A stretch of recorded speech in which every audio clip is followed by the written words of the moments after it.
İran Silahlı Qüvvələri fevralın 28-dən etibarən İsrail və ABŞ-a məxsus 160-dan çox müxtəlif pilotsuz uçuş aparatını vurub. Fars agentliyinin məlumatına görə, bunu İslam Respublikasının hava hücumundan müdafiə üzrə birləşmiş qərargahının komandanı Əli Rıza Əlahami bildirib. O deyib, biz düşmənin qırıcı təyyarələri və dronları üçün puskudayıq və onların müasir yerli üsul və avadanlıqlarla ələ keçirilməsi tam təmin olunub.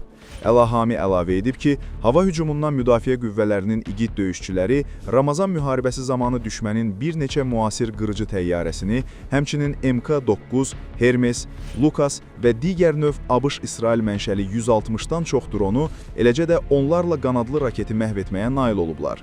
Bütün bunlar hər hansı hücum əməliyyatlarından əvvəl qabaqlayıcı və dəqiq şəkildə həyata keçirilib ki, bu da düşmənin gücü barədə illüziyaları dağıdıb. Düşmənin 4-cü və 5-ci nəsil bir neçə müasir qırıcısının uğurla zədələnməsi və vurulması, ordu və Sepahın hava hücumundan müdafiə qüvvələrinin tətbiq etdiyi taktika, yeni yerli texnologiyalar və innovativ hava hücumundan müdafiə sistemləri sayəsində mümkün olub ki, bu da düşmənin dezorientasiyasına səbəb olub.